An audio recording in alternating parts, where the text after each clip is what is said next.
an unfortunate series of events that just happened, which I will explain while I update everything and pray that nothing crashes. Because everything was crashing 5 seconds ago when I initially did all of this. So, if you guys remember, before I went on my break, Before I went on my break, I was playing Doki Doki Literature Club. I'm sure you all remember.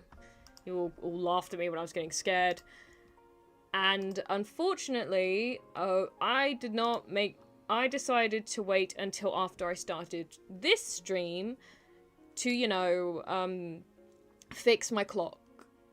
Because, obviously, sorry, when we were streaming Doki Doki Literature Club, in order to unlock some of the secrets, you have to mess around with your PC's clock. I had not fixed my PC's clock after stream. It had been... I hadn't used my PC since that stream, so it had just been on the same, whatever setting it was for the secret. And because of that, it hadn't been fixed till today. And so I started fixing it after I'd started stream, because I started stream and then I started doing all the announcements and all that. And that was what caused the clock to go so far back and say it was like, I think my time, it said it was 12:20 something. Was it? Yeah, 12:20 something, and it was different for everyone else. So because of that, that caused that stream, that VOD, that stream, whatever it was, to go really weird. And yeah, now we've had to abandon that one. And now we are having to do this one. Which is an unfortunate situation. Because now I have to... certain things cannot be edited. But you know, it's fine. We're getting there slowly but surely. Ooh. I'm gonna pin this post instead, actually. Because I don't think I'm gonna be able to edit the one that I've got pinned. I go on posts. Sorry guys, I just need to fix all of this. Isn't this great? Great start to stream. Oh no, I've been so excited for this as well. I've been so excited. It has been ages since we got to see these hot Otome manhwa inspired hunks, and now I'm just... I had a feeling something was going to happen. I just knew something was going to happen. I was too excited for things not to happen. And now things have happened. And I'm hoping that's all the things that are going to happen. Hopefully the thumbnail should also be updated. Hi! What more will Monica do to me? Oh my god, I did get my answer!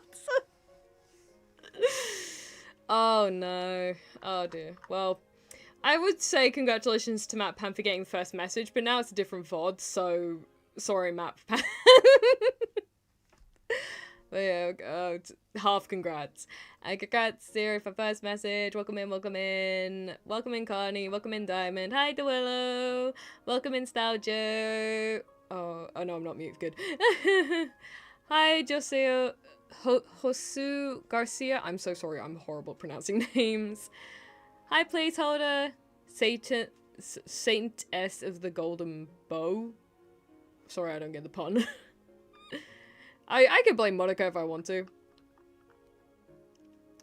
Did you try to say hottest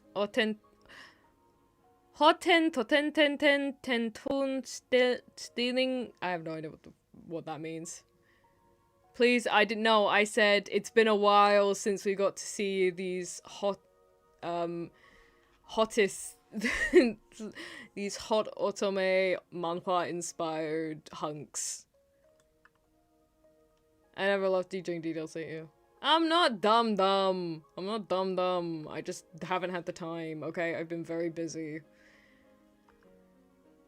Most of these streams are unfortunate incidents. Well, it's not going to be unfortunate today, because we are going to get our soul soothed by hot people. Also, I vote for you to bring back the old... I'm going to do the accents. I'll be real with you. I kind of only remember some of them. I'll be real with you. I can't say I remember all of them. I'm doing my best to remember all of them. I know the saint guy, or the priest.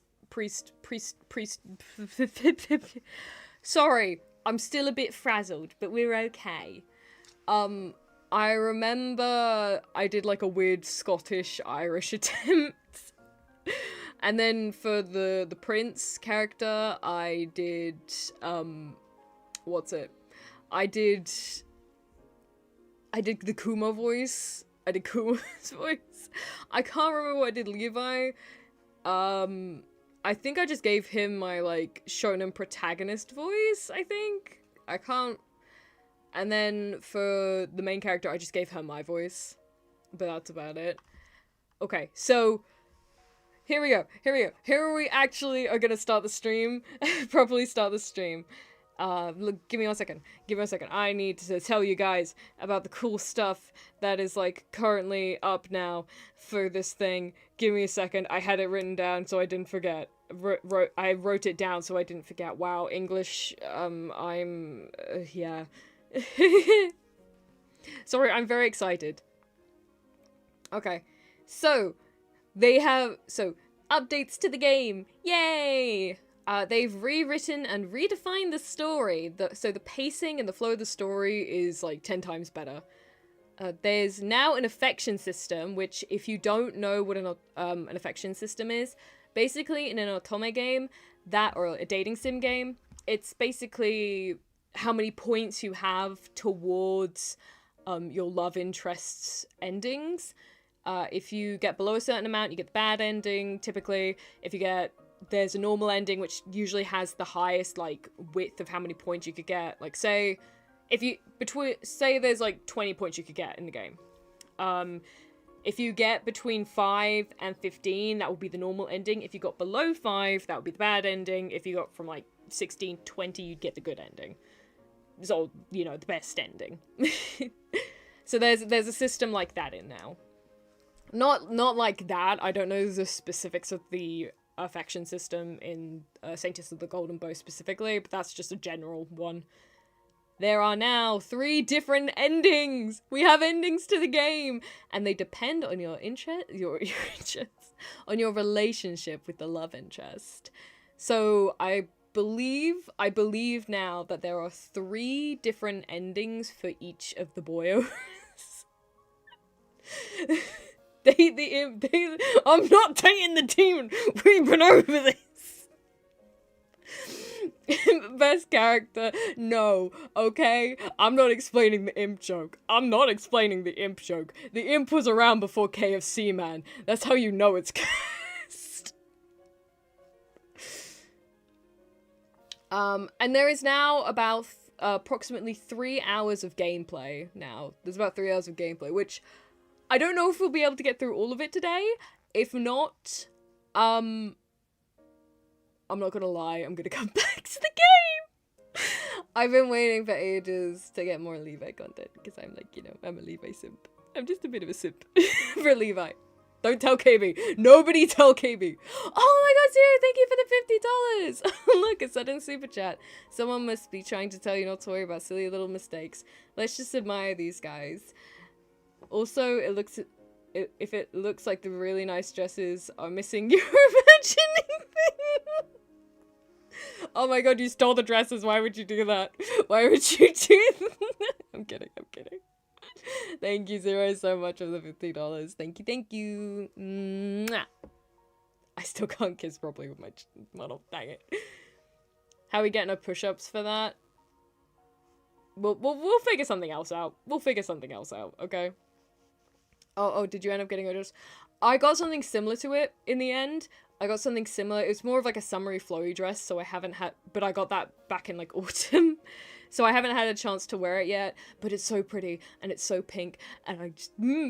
I can't wait to see the, you know, her dress again. She's so stylish. I love the sister so much. Okay, and... also, the last thing is... Well, not the last thing. Second to last thing. Is that there's been visual improvements. There's upgraded backgrounds and new background character sprites. We get to see the crowd, so the crowd goes wild. Instead of 5 push-ups, 5... No. And also, okay, guess what? Guess what? We have a confirmed release date! April 2027 is when the full game will be released. We will have all the nicks and the nooks and all that will be ironed out, and we will get to see all the boys and our lovely protagonist in her full glory. The sister slays one ending has to have the sister as an assassin. You know what? That would be wild. That would be wild. Okay, but for now, we need to actually get into the game. Okay, I'm trying to... God, it's been a while. Let's see. Alright. Oh, my God. I don't know. Okay. So here's the thing. We could either start a brand new game... there are two things we could do here. We could either start a brand new save file, and like see everything from start to finish, the new one, or we could just continue where we left off. What would you guys? I could also just do it where we go from where we left off, and then we could sort of like speed run through the start of the game once we're done with it. If you guys want to, obviously, because I want to show off the content, but I want to do it in a way that you guys most want to see it. April 2027. Brand new game. We gotta see the imp again. God damn it. Oh, it's a long time. It is, but it also isn't. Remember, this is an independent studio that's developing these games. You have to, like, recognize that they are doing their absolute best to do this, with just community support, which is very good. Please support them. Their Kickstarter has ended, but if you could obviously wishlist the game, spread word of the game around, and just find any avenue you can to support them, please do. But yeah, they are doing the absolute best they can. Like let's give these people their I forget the saying. But yeah, the developers and everyone working on this project they're doing amazing. I'm waiting. I can't remember. Fine, we'll start again. Okay, we'll start again, and this probably means I'm gonna end up doing a second stream, but you know. Here we go. Other than the first two scenes, the game is partially voiced during CGs only. Oh my god, I can get a rest of my voice. Guys, guess who didn't get a drink again? Because she was too excited to play. Okay. Okay, here we go. Okay, other than the first two scenes, the game is partially voiced during CGs only. Just my luck. Why does it keep pouring now? Oh, 1 second. I wanna go home. Oh, that is beautiful voice acting. Oh, it's beautiful. Let me turn up the game audio just a little bit. There we go. Okay, that should be louder now. And it's raining. It's raining. I love rain. I hate it when it's in I hate it when it's in real life, but I love it in games. Let's see.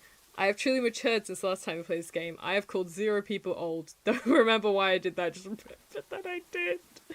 Go get water or something, dummy. No, I'm already late starting because stupid glitches. Speaking of, I should probably get rid of that VOD. I'll do it later. I'm too excited. Okay, here we go. I'll be soaked by the time I reach the subway. Oh my god, she's amazing. I love the jewelry. Honestly, not even low-key, high-key. And like the... It's so cool, this spray is so cool. Oh, everything looks so good. Guys, look at the rain details on the background. And just everything. It looks so nice. It looks so nice. Jane and Law Firm. Guys, this is where we go when... I don't know. This is where we go to get divorce papers from the imp. Because I'm not staying married to him, guys. I ran down the street, passing by shops that already closed long ago. Hunger gnaws at me. That's what I get for working late. Girl, same. Girl, same. You guys wonder why I bring stacks on stream sometimes? It's crazy. I hold my bag over my head, but my attempts to block the rain from soaking me are futile. Cars speeding down the street kick up puddles that shower me in rainwater. Girl is... Poor Celine, she's gonna end up with like the worst cold known to man. This morning the weather report said it wouldn't rain, so I didn't take an umbrella with me or even a hoodie. As an English woman, I will say biggest mistake ever. The damn cold seeps into my body, making me shiver. This day sucks. Oh, I love this voice actress. Oh my god. Oh, I always forget voice actors' names. I'm the worst. Oh my god, but she is so talented. She's only had a few lines so far and I love her delivery. My thoughts wander back to earlier. Yet another workday when my boss yelled at me and I had to cover for my sick coworker on top of doing my own tasks. I didn't manage to complete all of my assignments, hence the necessity to stay late at the office. If only I actually got overtime pay every once in a while. Today's Thursday, and I've already worked past closing 3 nights this week. An office job sucks. God damn. I recently graduated from college and got this boring job where all I do is call people to sell them beauty products. Not my dream job at all. Do they at least give you free samples? But in today's job market, I should be grateful to even have a job, shouldn't I? Adult life sucks. Yes! Is this how I get isekai? Do I just have to complain about life? No, actually I do that enough. Someone isekai me, please. It hadn't taken me long to tire of the monotony of getting up in the morning, riding the subway to work, spending all day doing boring tasks, then coming home so exhausted that I just want to curl up under a blanket and read web novels. Girl, yes. Speaking of which, I got a notification on the web novel app that my favourite book was updated. Being the heroine of a fantasy romance novel would be such an amazing life. Fighting to save a kingdom from impending doom, wielding magical powers, and falling in love with a hottie. Hell yeah! Selena's me. Selena's so me. I should take a look at the app. It's the only solace I get in my sad existence. I pull out my phone and unlock it. I open the app, looking at all the updates. I don't care that droplets of water fall into my screen. I just want to know how many new chapters are live. So much to read on the subway. Thank you. Sorry, my roommate just walked in and gave me chocolate. I think she heard me talking about how I'm so great. Sorry, to say that in a way that didn't sound absolutely crazy. My roommate walked in and gave me like a bag of chocolate because I think she heard me complaining about how I was hungry. So, you know, that's nice. Thank you, Rumi. 3 new chapters, and I'm almost at the subway entrance. Oh, just a little bit longer, and I'll be able to immerse myself in a much more interesting world than the one I live in. I run through the crosswalk. What? Girl, the light's green, no! By the time I look up to see the light was actually red, not green. It's too late. No! I'm in the middle of the crosswalk with a truck driving straight at me.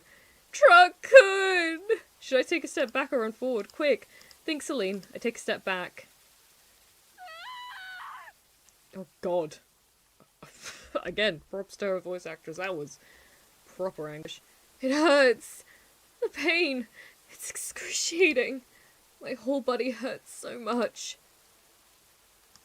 I'm dying, aren't I? The suffering is too great for me to handle. I need to make it stop. I need to let my life go. The next thing I know, I'm floating in a cotton-like substance. I feel comforted. Safe, even. Have I really died? Am I in heaven now? Oh, but I wanted to read the last chapter of my favourite author's new web novel. Now I'll never find out what happens to the heroine in the end. A chuckle escapes me, a loud sound in this quiet place. I'm pathetic, aren't I? I died, and now I'm just thinking of my hobbies, not my parents or my friends. What is that sound? In the emptiness, I can hear someone singing, an angelic voice. It's calling to me. You must fight on. Ooh. Ooh. Ooh. Ooh. Ooh. that went in my chest. I don't know how to explain that. But when that voice hit my ears, it somehow reverberated in my chest. Or maybe my heartbeat just sped up fast enough that it matched the sound waves, but hey. Woo! That was hot. Truckun's body count increases by 1. We need a life-size Natalia-shaped chocolate mold as first thing of merchandise. You know what? We can. Well, I don't know if we can, but we could try it. You know what I want a chocolate, life-size chocolate mold of? Levi. I can't get over him, okay? I must? But I'm dead. I don't have to do anything. Ooh, golden sparrow. Hello. Suddenly I feel a pull. My soul gets grabbed and yanked towards a golden whirlpool. Sorry, golden whirlpool. My bad. I scream, but no sound comes out of my mouth. I close my eyes, the shifting reality around me, making me feel dizzy. When my senses return to... I like this forest. Hello, visual update. Ooh. When my senses return... I don't know why I continued that voice. When my senses return to me, the first thing I notice is the fresh scent of a forest. I open my eyes and look around. Lush canopies of trees above me sway gently in a light breeze. Celeste! I just realized that Celeste is shorter than Celine. I don't know why I didn't notice that the first time, but she is significantly shorter. I think. There's something heavy in my hand, and when I look down, I see that I'm holding a simple hunting bow. My feet, clad in riding boots, sink into the damp green moss of the forest floor. I'm out hunting, I realise. Oh, wait, how is this possible? I just died, and... It's been ages since I handled a bow. The last time I practiced archery was in middle school, back when my parents could still afford to spoil me.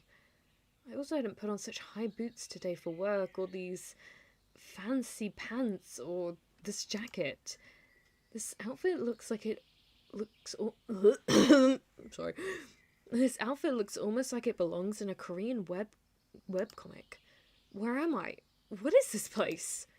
I spin on my heel a few times, taking a better look at my surroundings. Woods as far as my eyes can see, a peaceful forest. I take another glance at my outfit and run my hands through my long violet hair. Who am I? Celeste? Where are you, Celeste? It's best boy! It's best boy! I realize I'm supposed to be hiding. Hiding from what or whom I don't understand. I only know I must seek cover. The urge to disappear from sight is so strong that I don't even question it. Bye! I find a thicket of bushes and dive into them. From my hiding spot, I observe the situation, holding my breath. Levi! Oh, it's been too long. It's been too long. It's been too long. It's been too long.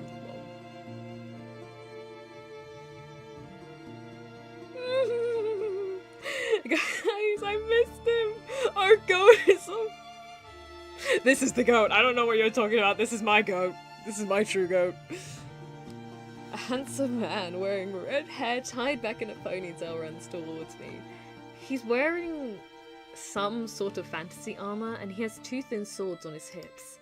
I recognize this person. This man is my knight, Levi Parenthwaite. I'm stumbling over my words. Wait, I don't have a knight. I'm Celine. I'm a 21-year-old simple office worker, fresh out of college with a job in sales. Am I still the person I was half an hour ago? Or have I fundamentally changed somehow? No matter my outward appearance, I'm still Celine. Levi turns left and right, searching for me. Celeste? Please, come out! Failing to discover me, he runs off. I recognize this guy's looks from somewhere, and the name Celeste is familiar too. No, I couldn't have... Did I get reincarnated? Here? Out of all the books or games that could have been the setting for my reincarnation, why did I have to end up in the BL tragic fantasy web novel? Why this one? Saint of the Golden Bow is the work's name. It was recently adapted as a webcomic. That's how popular it became. The book used to be one of my favourites, but the world of the story is not a nice place to live. There's a war going on with the Demon Queen. And Celeste, why did I have to be reincarnated as her? What I just witnessed was the opening scene of the book. Before Levi is chosen to become the titular saint, he goes out hunting with his unrequited love, the lady he's serving. He's supposed to protect Celeste, but he loses sight of her at some point, and an ungodly sound makes the hairs on my skin stand up. No! God damn it, why couldn't you have stayed away? Now Jet's gonna go feral. A creature that made the sound appears to my right. It's the ugliest thing I've ever seen. An abomination. A demon. This imp's... couldn't even have been Cheeto. Sorry. The imp's leathery wings flap in the air. Then the creature flies towards me. It has spotted me. Why did I say it like that? God, no, I'm getting infected by chat. This is the moment when Celeste Decaris, I still suck at pronouncing names, I'm so sorry. Celeste Decaris dies a miserable death to become part of Levi's tragic backstory. But I just died from being hit by a truck. I don't want to die again. Especially not in a scripted event where I'm supposed to just fade away so I can serve as a part of someone else's tragedy. I may have frozen when the truck was driving at me, but no, I won't let death claim me again so easily.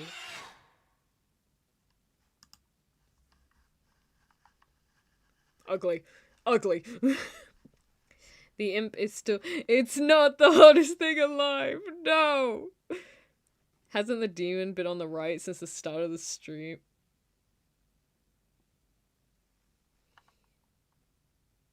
That hurts, man. That hurts. What in the detaining G and Isekai? Oh shit. Sorry, I didn't mean to do it. Log, sorry. This imp is still far away enough for me to attempt to save my life. Ooh, how do I get up? Oh no. Oh, I'm trying to return. There we go. I accidentally hit the spacebar, sorry. I have to act quickly. The monstrosity is coming closer and closer. My hands are sweaty. Mom's spaghetti. And my arms are shaking. I refuse to give up. Let's go, Celine. I forget how I did this. I think it would just shoot the guy. There's not enough time. I pull out an arrow, draw back, and aim at the imp that's flying straight at me. I take a breath and release it, focusing on how the bow feels in my hand, its heaviness. I stabilize my hold on the weapon. When I'm sure of my shot and know I can't delay any longer, I send the arrow flying. The arrow hits the demon straight in its ugly little head. That's what you get for stealing chat's heart. That belongs to Levi, goddammit! With a final frightening sound, the monstrosity falls to the ground. I breathe heavily, collapsing to my knees. You did it, Celeste! Or Celine! Sorry, you're still Celine.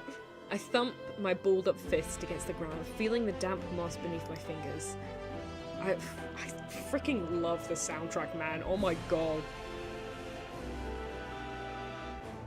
Mankind, please. I don't know.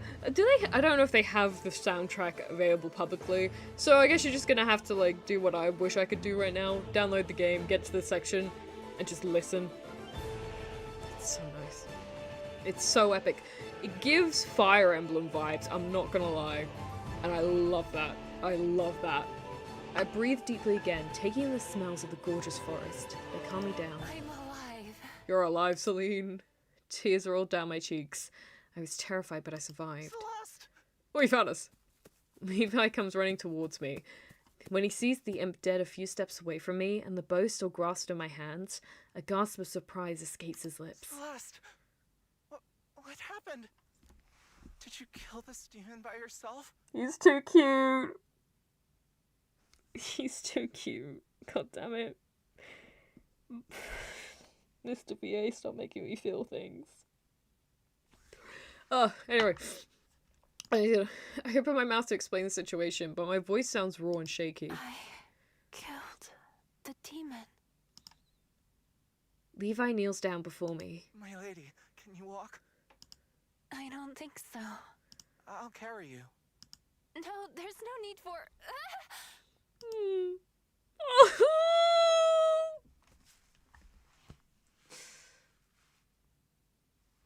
God, I wish that were me. I know this is technically meant to be me, but God, I wish that were me. Levi takes me in his arms, bridal style. The bow slips from between my fingers. My bow. Don't worry about the weapon. I will return for your bow later. Right now, it's of utmost importance that I carry you back to the safety of the mansion. But it's... No buts. Let me do my job, for once. I will if you give me a kiss. I'm not desperate, what? Levi walks towards where we left our horses. Also, my memory is Celestricals. So I really am Celeste now. I'm part of the world of the Saint of the Golden Bow, even though I was supposed to die. So, what will my survival mean for the story now? Linda! Linda! Oh god, I forgot what voice I gave Linda. Oh no! Oh no! Chat, help! Do you guys remember the voice I did for her? I can't remember if I did, like... Did I do Valley Girl? Who was the one I did Valley Girl for? Oh god.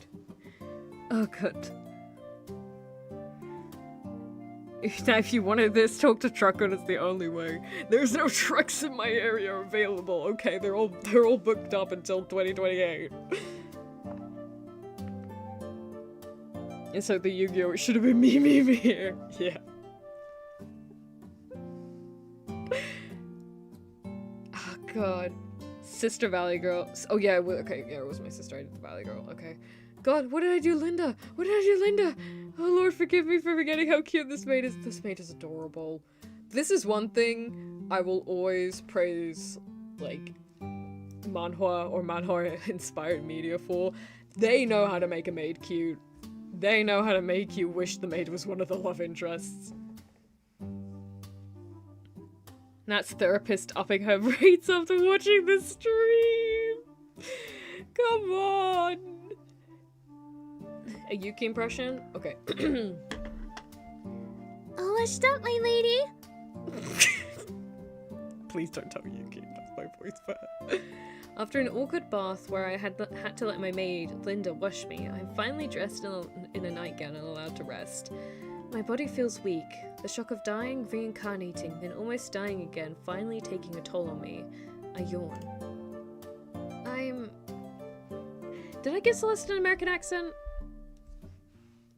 I think I just gave her my regular voice. I'm going to lie down. Is there anything else you need from me? I forgot I'm supposed to formally dismiss Linda whenever I want to be alone. I'm good for now. I'll call for you later if I need anything. Alright, my lady. Linda sees before me that she exits the room. I sink into the softness of the mattress, taking a good look around the room. This place has an undeniably expensive, polished, fancy look. Somebody has tried very hard to make the atmosphere more feminine. If the army of teddy bears. I wasn't gonna say anything, but I need all of these teddies. I know this is gonna be the sister's handiwork. So not only am I gonna be stealing her dress, I'm gonna be stealing the teddy aesthetic, but like, god damn, can you see this giant pink baby of fluffiness there? Can you, but there's more, one sec. How do I, is it this button? Nope, wrong button. Ah, crud. Oh, crud. What was I doing? Oh no, how do I, oh no, I don't think I can get rid of the text box. Oh no. No, I see more teddy bears down there and I wanted to point them out, but I don't know how to take it off. Oh, I'm so sorry. That's one always glitching out, showing off the physics. I was thinking I won the teddies too. We can share. And the Celeste the book mentions is quite the tomboy, caring little for girly things like dolls and decorations. She doesn't have good social skills, she lacks proper manners, and she dances like an elephant, goddamn. Instead, she's good at archery, hunting, and riding horses. However, this society deems all those activities inappropriate for a lady, and thus she doesn't have many friends. Sounds so much like me in my past life. There's only two people who really... The only two people who really like Celeste are Levi, who, for some reason that isn't really explained in the book, adores his lady, and Eurydice!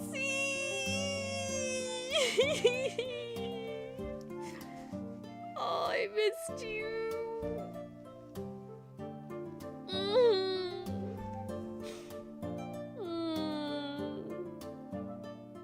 Girlie, we're gonna be twinning in summer. I'm gonna get a flower clip as well, and I'm gonna get a little thing to tie around my neck, a little ribbon, and I don't know if I'm gonna be able to find like a green headdress, but I'll get a green gem and put it in the flower. Celeste, are you alright? I feel like I need to make the voice a bit softer. Celeste's twin sister, Eurydice. The book also briefly mentions Eurydice as part of Levi's backstory, simply describing her as the more ladylike twin who loves pink and romance novels. I feel Celeste's emotions for Eurydice in my heart, though. Celeste really cherishes her sister. Celeste? I'm alright. Thanks for worrying about me. She rushes over to my bed, fixing the pillow under my head and helping me sit up. Well, of course I'm worried about you. You're my beloved sister. What would I do if I lost you? Levi was with me. Sorry. Sorry, I shouldn't have screamed like that.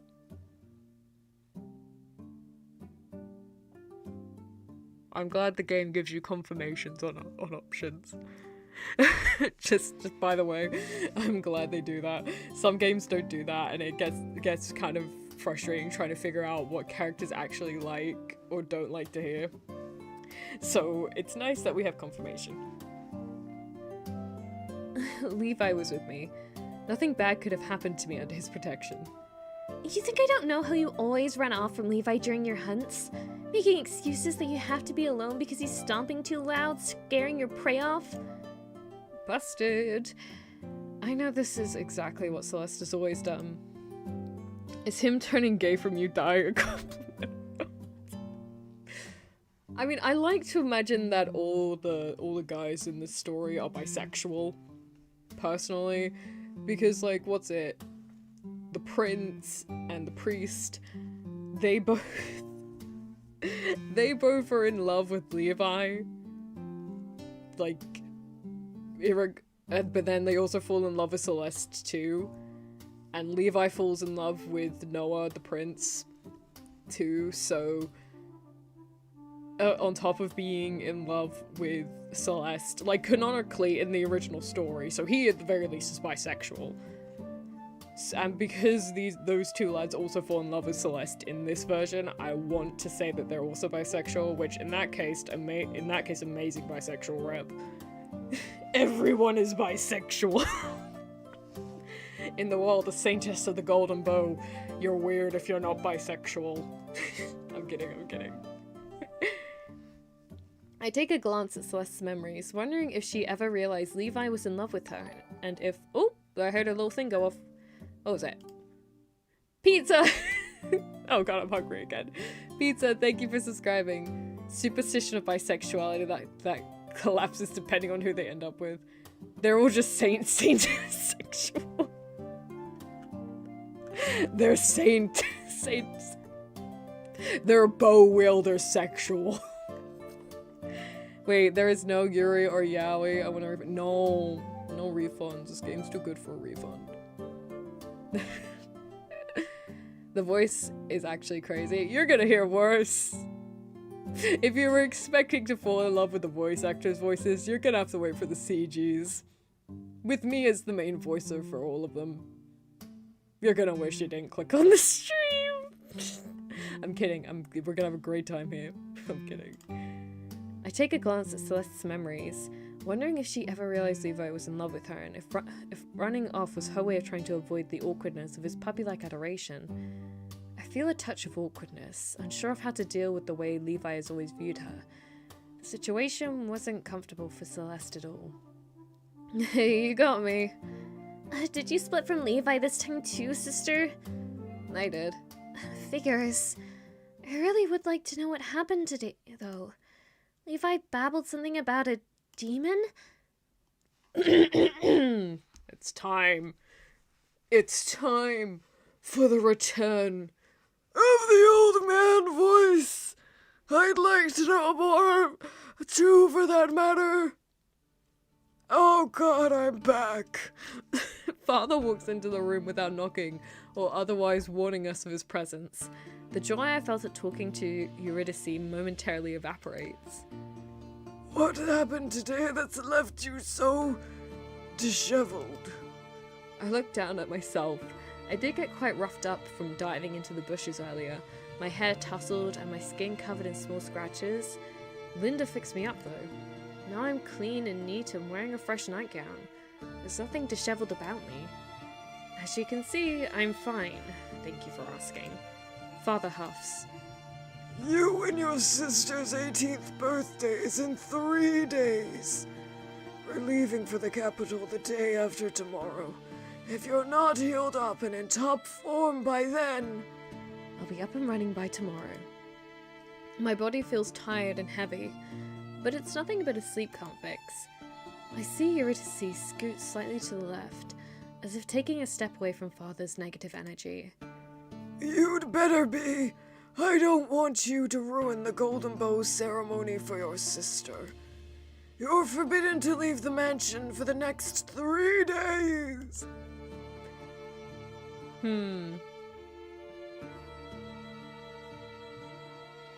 What could possibly go wrong in this situation? Nah, we stick it to the man. I have no desire to leave the mansion after nearly dying today. Don't you think that such an event would have taken a toll on me? 2 months ago you had a run-in with a bear during one of your hunts.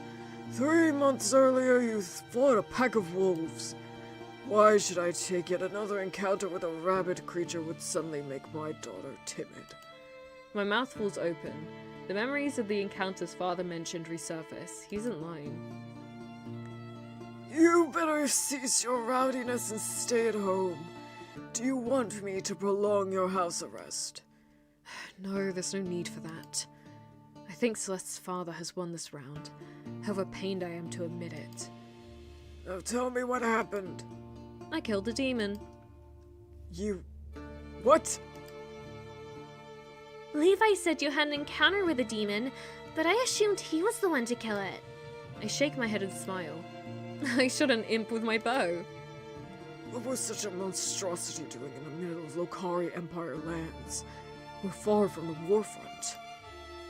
The imp was conveniently there to kill Celeste for Levi's tragic backstory. I want to tell the truth, but of course I won't.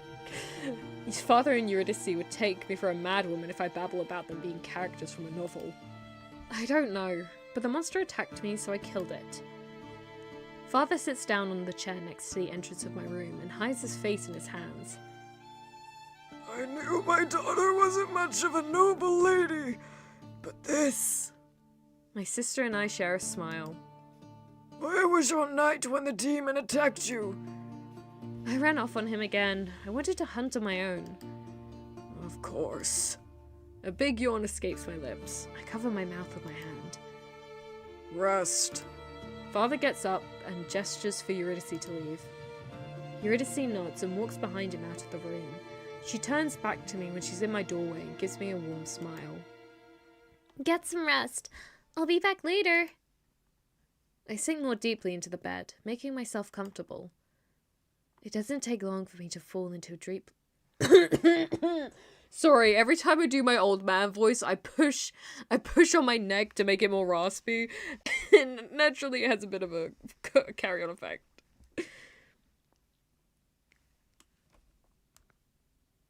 You just want no refunds to the commissioner again?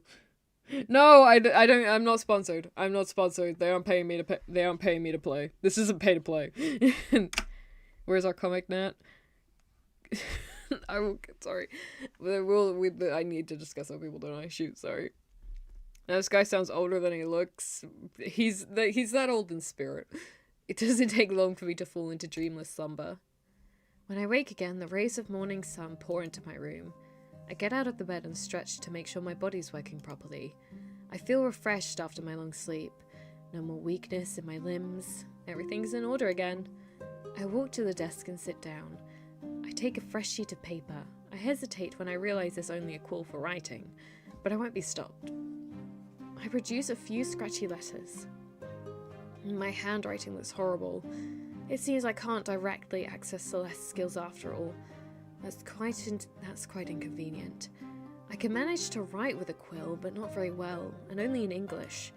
I have to write down everything I know about the web novel Saint of the Golden Bow so I can organize my knowledge of the world and line it up with Celeste's memories.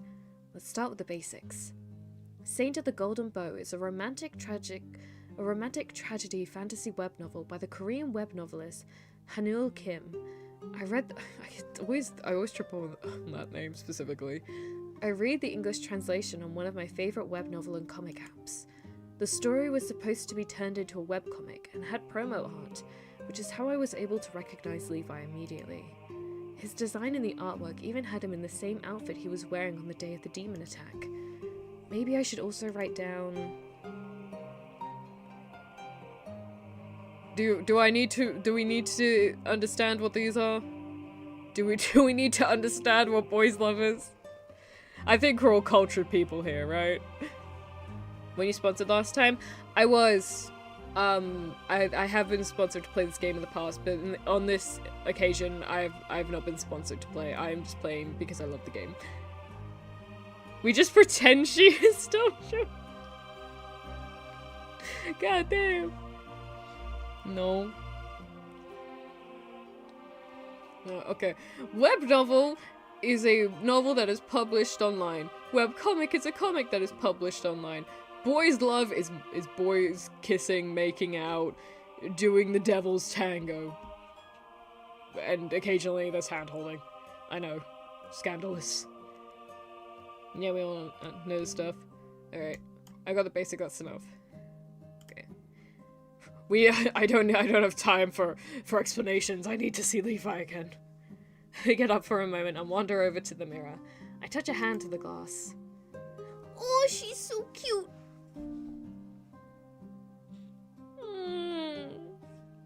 She's so cute. She's so cute. Oh my god. Oh my god. The designer Celeste wasn't included in the promo art. I take in my new features. Violet hair and pink eyes, a slender figure. There's no denying it. I'm really not Celine anymore. The understanding that I have reincarnated into the novel finally settles in my mind. I feel calm. Calmer than I ever thought I would be if something out of a novel suddenly changed the course of my life.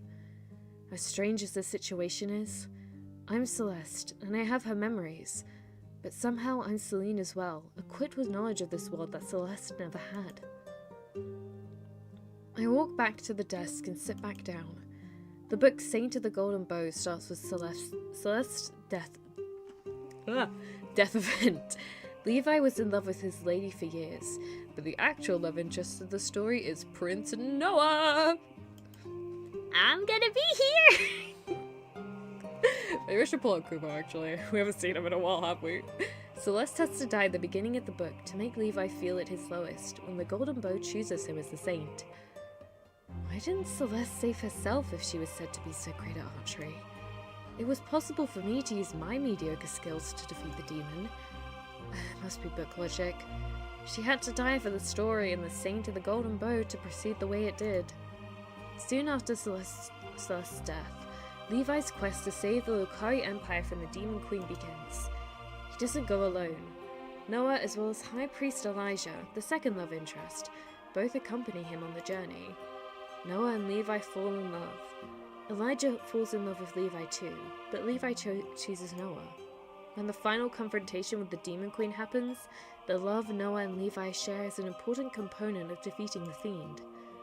Through their love, the magic of the weapon becomes stronger. However, this story is a tragic one. Even though Levi defeats the Demon Queen, he perishes in the process. Noah and Elijah live on, and peace returns to the Lokari Empire. I remember crying at the end of the book. I've read the novel twice. Saint of the Golden Bow is really one of my favorite stories. I still don't appreciate being reincarnated into this world though, especially not as Celeste, whose only purpose in the story is to add angst to Levi's life. I didn't die when I was supposed to though, and now the story has continued regardless. I wonder how many things will change now because Celeste is alive. Will Levi still be able to fall in love with Noah despite the fact that I'm still here? He seems pretty hung up on Celeste after all. I look into Celeste's memories to examine her feelings about Levi. I sense a mixture of emotions. Anger, awkwardness, desperation. Celeste didn't like to be on the receiving end of Levi's feelings. She badly wanted him to stop looking at her with romantic intentions. What Celeste really needed was to have a friend in him, not a lover. As a noble lady, she especially found his feelings for her inappropriate. I can't quite hate Celeste for being cold to Levi now that I know how distressed she was about his love for her, but at the same time, I do pity Levi. If Levi was so in love with Celeste though, how did he move on to Noah so quickly? His change of heart wasn't really explained in the novel, and I remember some people voicing their opinions on the forums about how unrealistic this plot point was. If Levi and Noah don't fall in love at the end of the quest, will Levi still be able to defeat the Demon Queen? I shudder. What if I've broken this story beyond repair by avoiding my demise? Oh my god! Oh my god! Oh my... Okay. Sorry. Sudden transition to Bear Man. Bare-chested man. Oh, this has been updated too. Ooh. Oh, we got the guy who that must be the guy who forged it in the background. The guy who forged the golden bow. If you guys remember that plot point. We need a Demon Queen room. We haven't even seen the Demon Queen! Maybe because it's secondhand. It's a tragedy, okay? Romance the Demon Queen, that's review. Is it bad? Okay. I'm trying to think through whether or not we'd have seen the Demon Queen beforehand, if there's gonna be some plot twist about who she is. And I don't think there's gonna be, but how wild would it be if it turned out Eurydice was the Demon Queen? Like, level with me. Because then that would explain why there was a demon so close to their house. Because she, I don't know, she was sending a minion out or something. But I don't think that's going to be the case. On the day of Celeste and Eurydice's 18th birthday, Father takes us to the capital to attend the Golden Bow ceremony. Levi had his 18th birthday a few days ago as well. Since he's of lower standing than the Count's family, Father got the approval of the church for Levi to attend our ceremony together with us, instead of his own a few days earlier. Now Eurydice, Levi, and I stand in the middle of the chapel in the royal palace in Solus, Lokari Empire's capital. Behind us are the many other people who will be tested. Elijah! Sorry. Hello there. It's been a while. You still look absolutely gorgeous in pink. Before us, the High Priest Elijah Soren takes his spot behind the titular golden bow, the fabled artifact that will choose the saint one day. I know that day will be today since Levi is the one who will be chosen. I eye the bow's suspicion. Light reflects off its gold-covered surface. The design is pretty and elaborate. Looks like a pain in the ass to use as a weapon.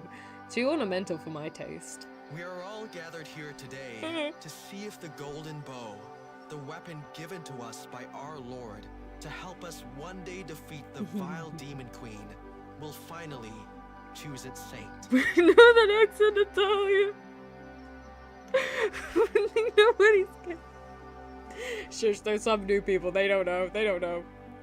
On this beautiful morning, when the sun's rays fall through the windows of our chapel, let us give our gratitude to the Lord. Was Elijah always that good looking? Hell yeah, he was. Oh god, my metal really is freaking out. Goddamn.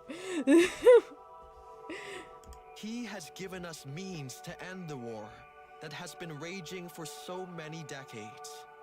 I'm going crazy for Elijah too. Goddamn. I've never been particularly religious, even in my past life. I especially don't believe in a fantasy god, but... Let us give our gratitude.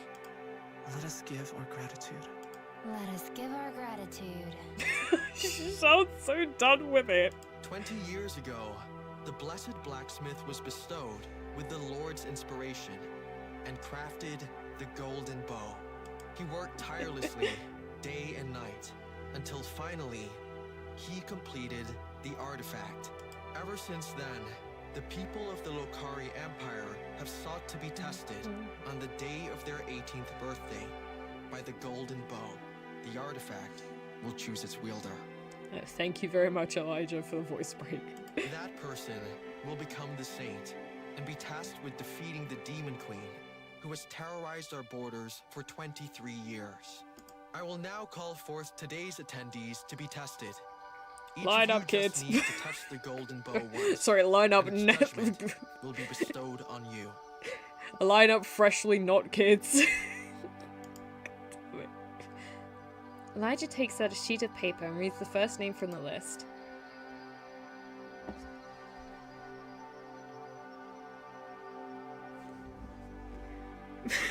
I don't want to do it. I know I'm gonna mess it up. Little louder, Celeste. I can still hear some emotion in your done voice. Lucaria Empire, hell yeah.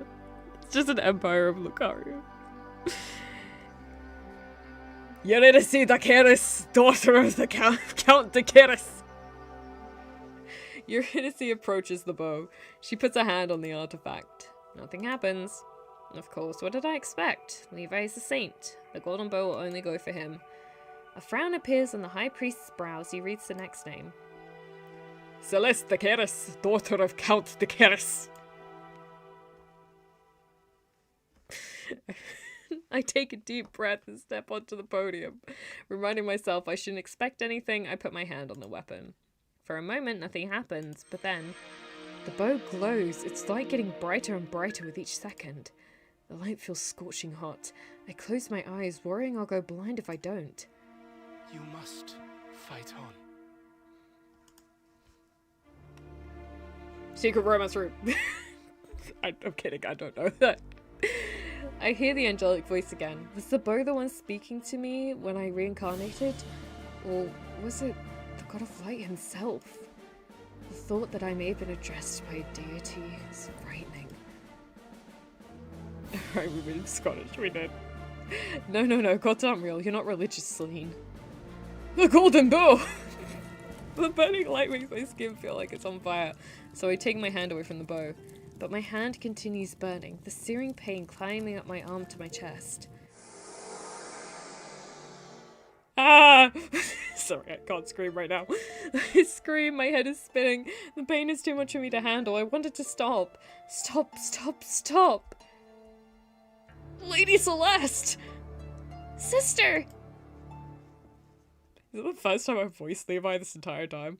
Darkness takes me into its comforting embrace. I feel so groggy. I'm in the guest room of the apartment that was assigned to our family when we first arrived at the palace for the ceremony. Lady Celeste can't be the Saintess of the Golden Bow. The role is too dangerous for her. I'm so sorry, Levi. I turn my head to the left. Levi and Eurydice stand by the door. Neither of them notice I'm awake. Just imagining her going on that dangerous quest to defeat the Demon Queen makes me terrified for her life. We have to stop the church and Empress from declaring her to be the Saintess. Levi, it's not for us to decide who the Saintess is. Neither is it the choice of the church or the Empress. It's the God of Light who singled out Celeste to be the savior of our empire. This has to be some kind of mistake. Levi, you're committing blasphemy here. You can't go against God's wishes. But Lady Celeste is... Look, I know you're worried for my sister, but please mind your words. If someone other than me hears your opinion about God's choice, you may get in trouble. So I really am the Saintess of the Golden Bow. Levi and Eurydice turn to me. Eurydice runs up to my bed and takes my hand in hers. Celeste, you're awake! How are you feeling? Fine, I think. Just a bit tired. You really scared us in the chapel. You screamed like someone was tearing you apart. The light of the bow entering my body felt like it was burning me. That sounds horrible. I squeeze Eurydice's hands, trying to comfort her.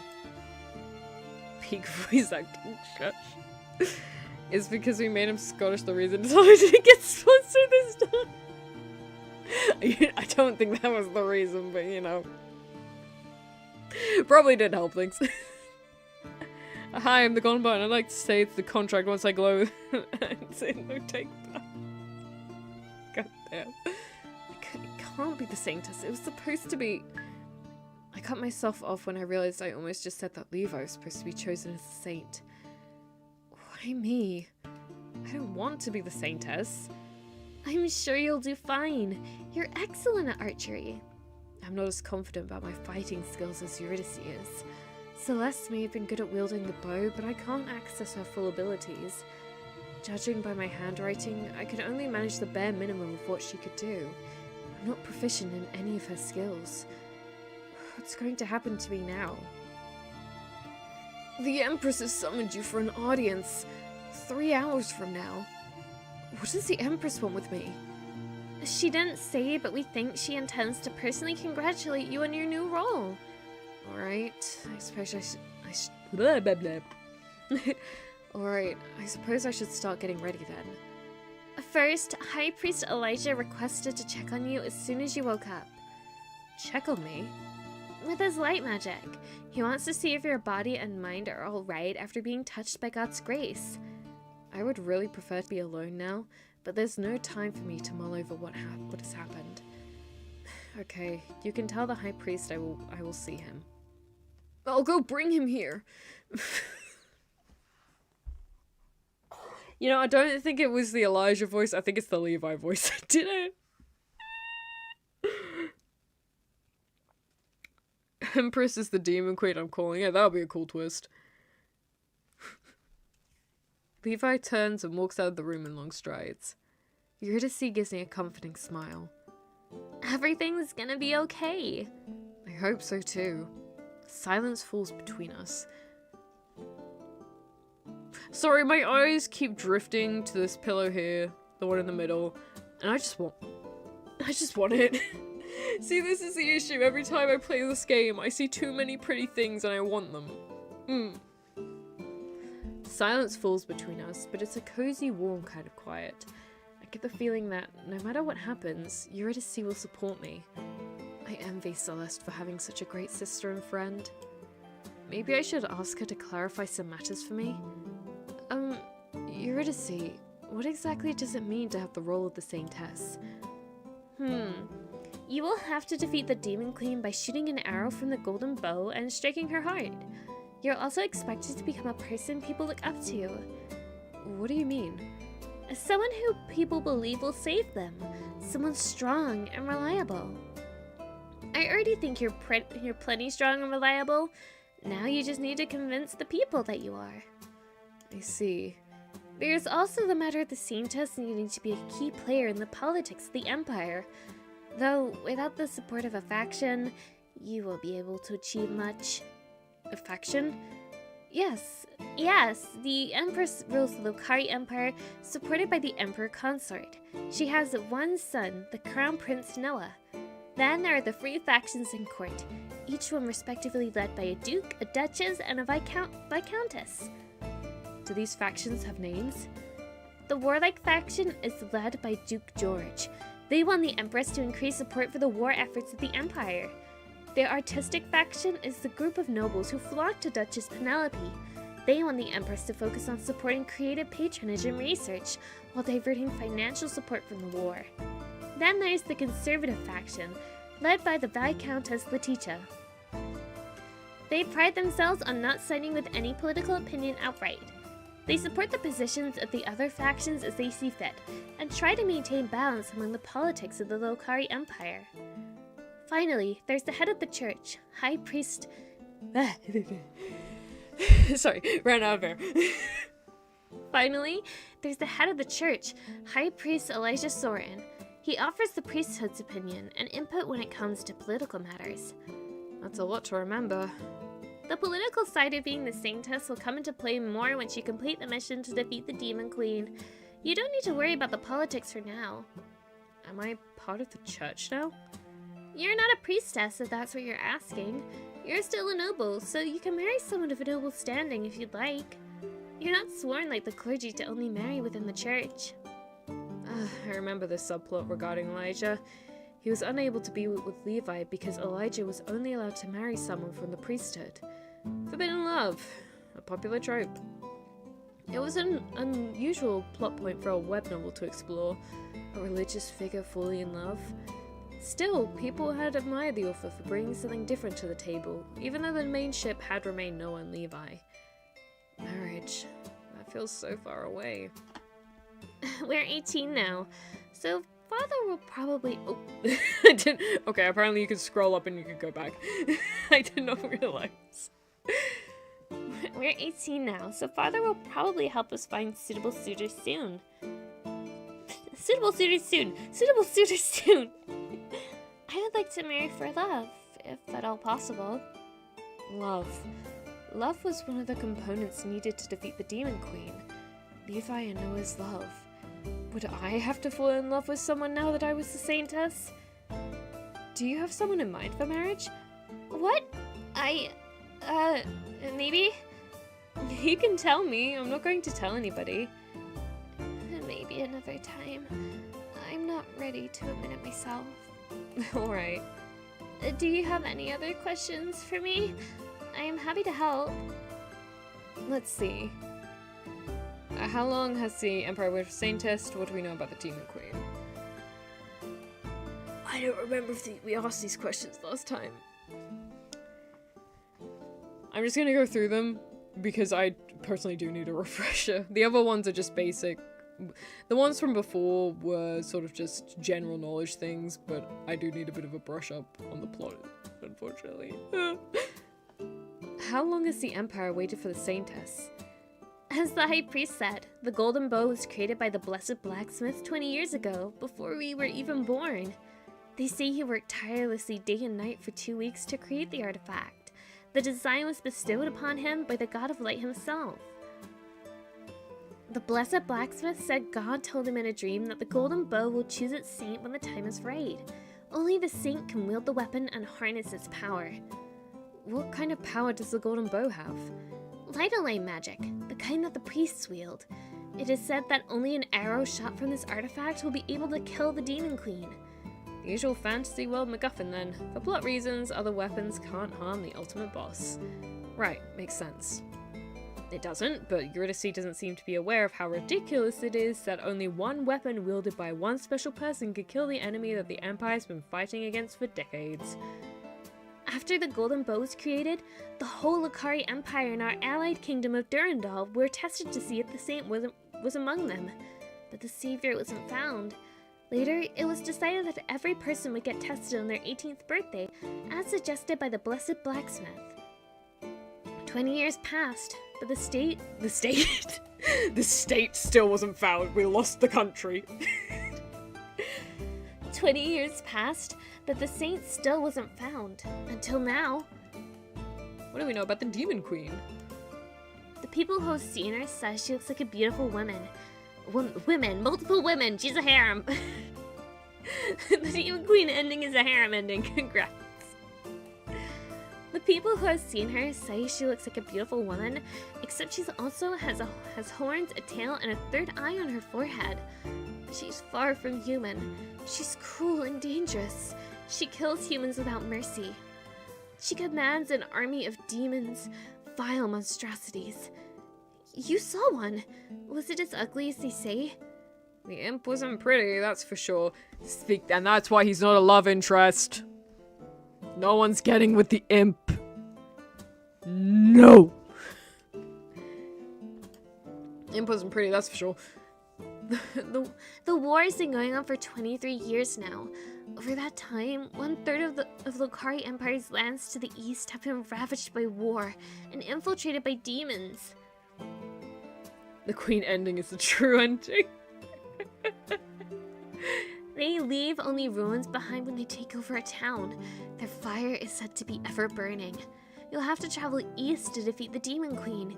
She's taken up residence in the Clamont Castle. Wow, you can't pronounce anything, can you, Celeste? It used to be the seat of Duke Clamont and his family, but they had to abandon their homeland to the demons 10 years ago. That news doesn't make me want to go to the border at all. It'll be like walking straight into the maws of the enemy. I fear you won't have a choice in the matter.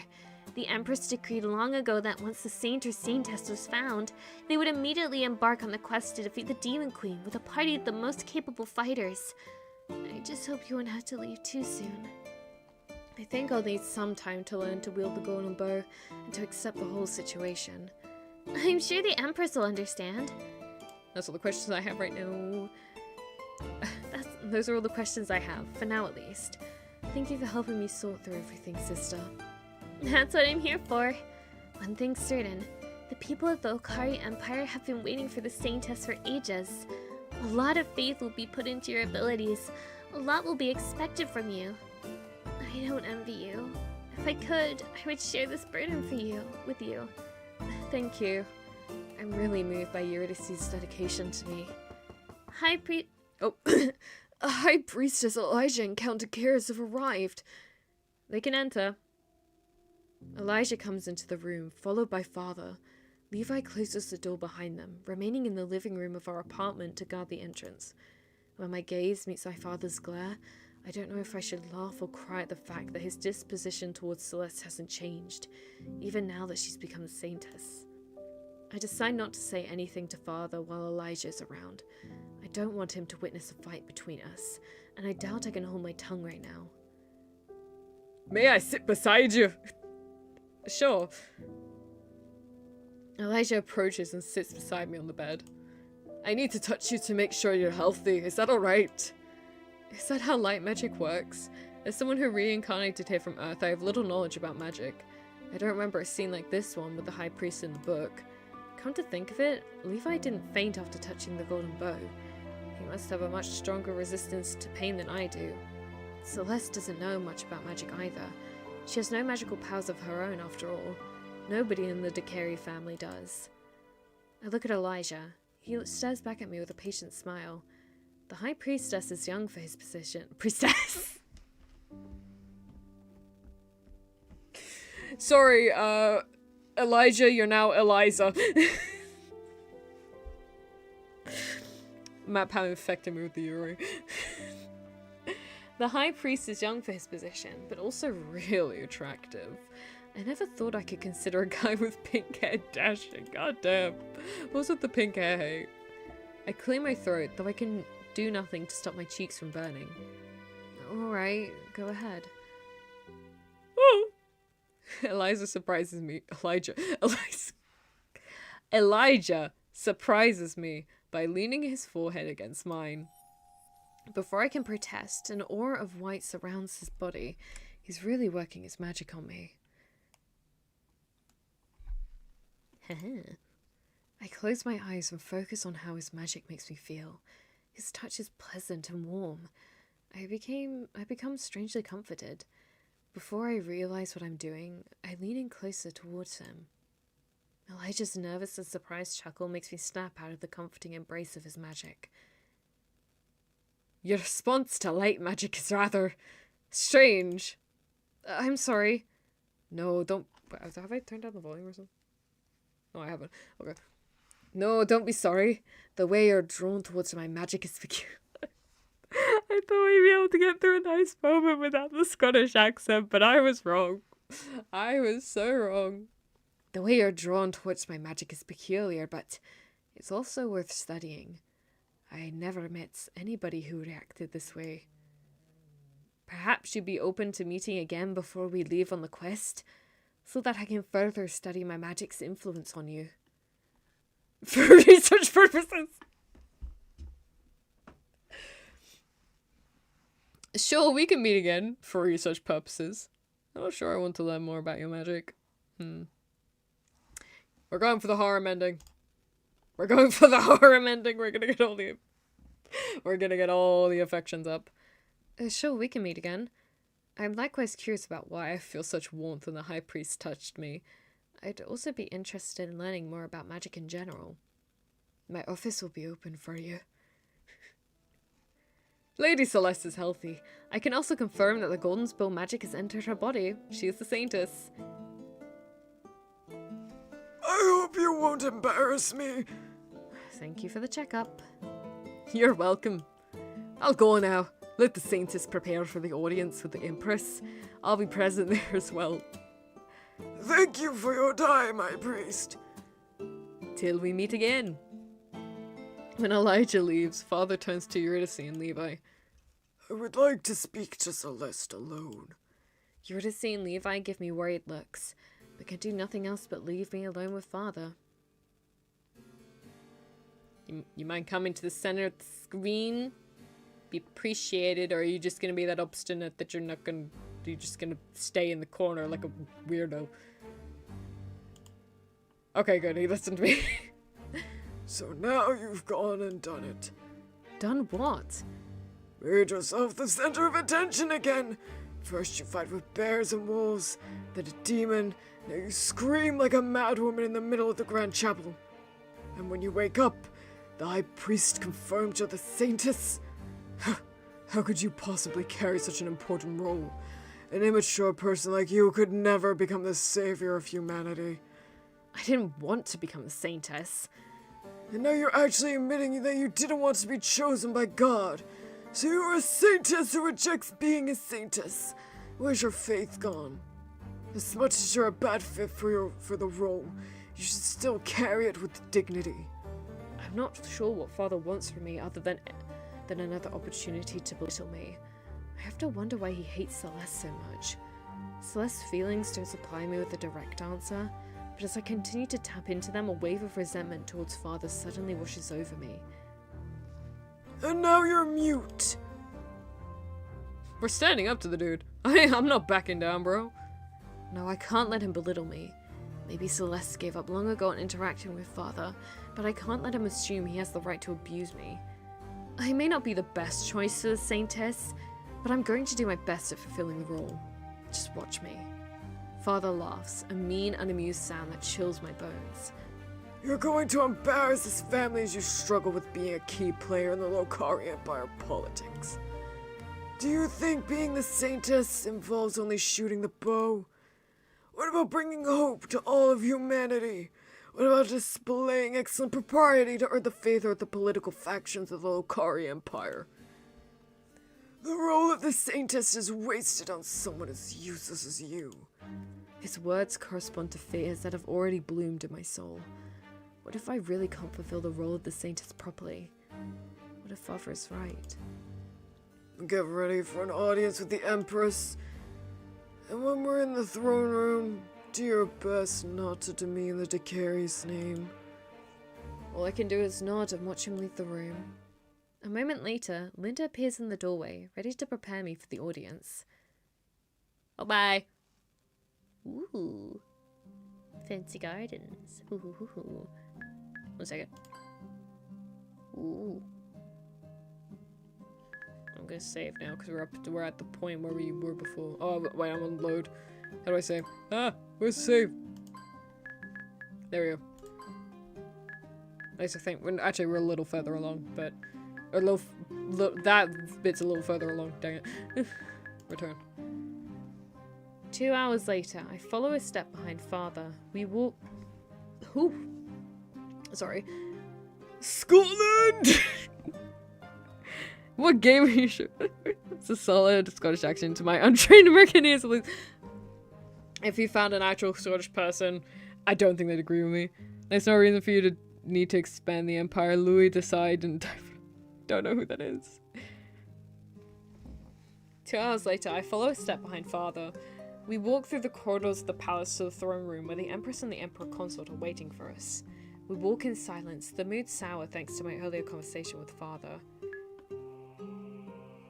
Maybe I should take this opportunity to ask Levi, or putting my pride aside, Father more about the Empress? I don't remember her very well from the novel. I know she's the mother of Noah, the main love interest, and that they have a strained relationship. But no matter how hard I try, I can't remember why. Duh, we're gonna ask Levi. I gesture to Levi to even his pace of mind. When he does, I speak in a hushed tone. I don't want Father to notice us enjoying the conversation. What kind of monarch is Empress? Ooh. It's the dress with the flowers, and I love this dress too. Ooh. What kind of monarch is Empress Morel? Levi looks at me endearingly for a moment, letting out a small sigh. My heart skips a beat. Have I said something wrong? Her Levi! Her Majesty is called the Radiant Lady because she loves to adorn herself in gold. Her other name is the Sun of the Empire. Her husband, the Emperor Consort from Durandal, our ally country in the south, is the Moon. However, the Consort doesn't have much political power. But what is your personal opinion on the Empress? Am I really allowed to talk about the Empress so freely? Please do. It would be a great help to know. It would be a great help to me to know your thoughts. Well, I fear the Empress, even though others look up to her as a great ruler. You fear her? Yes. She's the ruler of our great country, and she can be quite strict with her judgment. She upholds the law, after all. I see. We may also end up seeing the Crown Prince Noah today. He's called the Mad Prince because he often publicly disagrees with the Empress and Emperor Consort. I heard he's quite unruly and opinionated. Seems like an interesting person. You could say that. I stopped walking when I realized Father had stopped as well. I looked past him to see High Priest Elijah waiting for us in front of a huge set of double doors. High Priest Elijah! Oh god. Hello again, Saintess Candicaris. I've come to curse you with my Scottish accent once more. Are you ready to enter? Father nods in response to Elijah's words before I can protest. I feel like I've barely scratched the surface of what to expect from this audience. Let's enter! The guards in front of the throne room entrance open the door, and Father and Elijah enter the hall. I turn to Levi. As a commoner, he shouldn't be allowed to say anything during the audience, but I still want him present with at my side. Come in with me. You'll only be able to stay by the door, but I want you to be there for this conversation. All right. I enter the throne room as well now, Levi following behind me. Ignore the voices I give for them, they're hot otherwise. The Empress is sitting on her throne room, and the Emperor Consort is lounging in the smaller chair next to her. A man stands in front of the pair. His clothes are no less colourful than mine, but I feel like his outfit is of a simpler design than those of the men I have seen in this world so far. The embroidery on his veil is beautiful though, a tangle of vines and flowers. Is this how commoners of this world dress? When our group moves in closer, I notice tremors have overtaken his body. He clenches his hands at his side. Your Majesty, I beg of you, please help me. The Empress's smile freezes the blood in my veins. She stares at the man with such contempt, and I quickly realize what kind of ruler I'm really up against. My son, he's sick, but I have no money for medicine. Please, please let me use the magic of the priests free of charge. Elijah's mouth falls open and he takes a step towards the man, but Father grips his shoulder. He shakes his head and says in a low voice, You don't want to antagonize the Empress. Elijah nods and mouths back. I will seek out the man later. Why would I grant to you preferential treatment? Begone, I have more important matters to address. The Empress's gaze lands on us, and she beckons with her finger for us to approach. Ignoring the man's protest, two guards drag him out of the throne room. There she is. There she is. When we come closer to the monarch, I can clearly see why the Empress would be called the Sun of the Empire. Her golden dress and crown glitter in the sunlight falling through floor-to-ceiling windows of the throne room.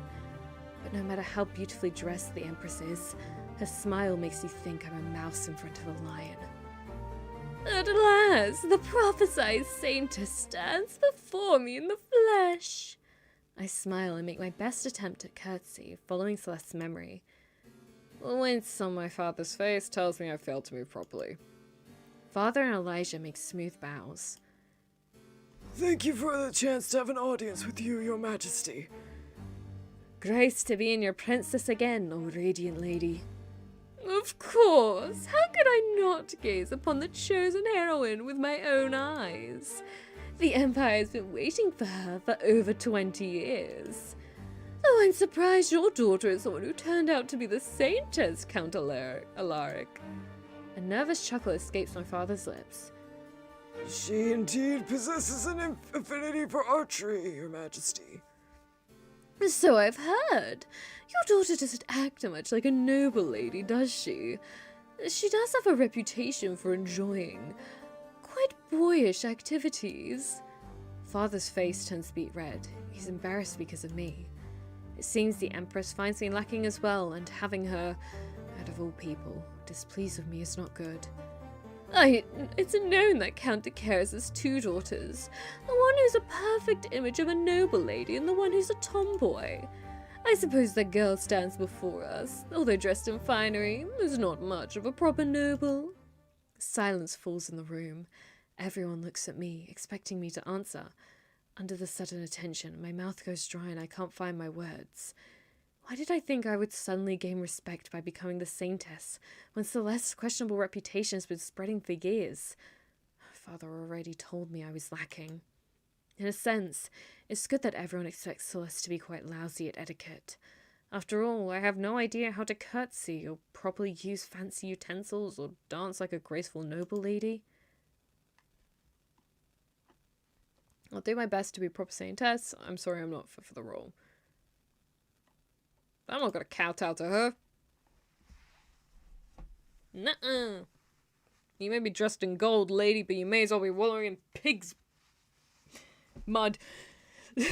for all I care. I'm getting pretty tired. I'm gonna upload the script now, so if I fall asleep during stream, I'll have it uploaded this. Oh, thank you. Scotch is really great. No, it's not. I'm really not. I'll do my best to be a proper Saintess. I don't want to fail the Empire, be it at archery or proper behaviour. So you want us to believe you're suddenly going to improve your etiquette skills and your knowledge of politics? That's what's expected of me now, isn't it?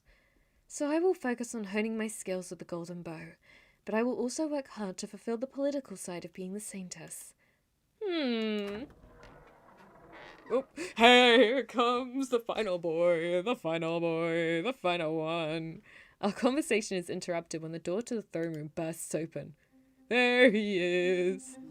A well-posed, tall blonde man enters the room in a dramatic fashion, his cloak waving behind him in a sudden draft of air. He is Noah, Levi's love interest in the book. I wonder if you get with Elijah in this game. Do Noah and Levi end up together? Or if you get with Noah, do Elijah and Levi end up together? And if you end up with Levi, does Noah and Elijah end up together? I'm getting a bit too yaoi pilled, sorry. Handsome guy, Noah's skin is darker than most Lucaria Empire nobles, but only slightly. He's inherited most of his features from the Empress. When he spots me, a smirk appears on his face. His red eyes shine with mischief. Knock, knock. Did I miss anything? Ooh, spice. I don't know why, but the way you said that felt very spicy. Fashionably late as always, my son. You know, I don't think my voice to the Empress is too far off. If I missed nothing, there was nothing to miss. This is the Saintess, right? Count de Crois's The crisis. Oh wow, I've really been mispronouncing that. The crisis. The crisis. Yes, that's me. You're good at archery, are you not? Better than you are at etiquette, at the very least. Can you shut the fuck up? Yes, I'm quite good with a bow. Quite. Then you'll be perfect for the role of the Saintess. How can you say that? If a lacking individual takes up such a high role in the hierarchy of the Empire... I take it back. Keep talking. Keep talking.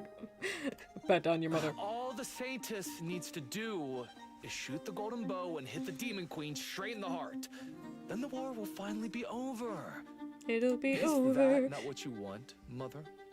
Do you not want your people to not have to die? I want peace more than anything else. Sass your mother. I feel like there's more to this statement than I can decipher with my incomplete knowledge about Lucaria Empire politics. I never paid much attention to that aspect of the book when I was reading, too excited about the romance and adventure parts. And Celeste didn't really pay attention during her lessons either, Together, we know next to nothing about the Lokari Empire's political situation. Please don't worry about anything, Your Grace. I'll defeat the Demon Queen and bring peace to the Empire. Empress Mirelle... Now I'm worried I'm mispronouncing everything. Empress Mirelle gives me a long look. After a moment, the confident smirk that Noah inherited from her is back on her face. Excellent. And there's nothing stopping us from proceeding with the mission to defeat the Demon Queen, is there? Noah, you will be the one leading the Saintess's quest. Noah's eyes widen. He opens his mouth and closes it. But you will be leading the Saintess's quest, and you will take the 20 best men from the palace guard, the Mage's Tower, and the church to accompany you. And you will leave in a month. In a month?! So soon? Shock makes my heart beat erratic. With my current archery skills, I'm nowhere near ready to defeat a powerful enemy so soon. Is there a problem? You're so great at using the bow, and that's all you need to be a successful Saintess, right? I can't deny her words, and neither can Noah. After all, we're the ones who just made those claims to her. I simply thought we'd have more time to prepare. There is no more time. Not with the Demon Queen's army closing in more and more on the capital in recent years. I think you and the Saintess are ready enough. But...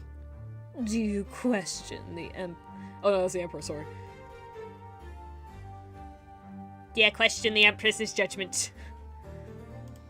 The Emperor and Noah glare at each other. Noah doesn't respond. He just turns around and walks towards the door. Noah, you will prepare for the quest and depart in a month. As you wish, Your Majesty. You will accompany the Saintess and my son on their quest as well, High Priest Elijah. The Saintess's quest will be an important mission in the history of the Lokari Empire. I wouldn't want to miss witnessing the Saintess defeat the Demon Queen. I will organize a ball to celebrate the finding of the Saintess tomorrow evening. Be sure to attend, all of you. We all respond we'll be there, and after some final departing words, we're dismissed. After the audience... After the audience, I ask everyone to give me some time alone. I'm too overwhelmed by the recent events. I need some time to think.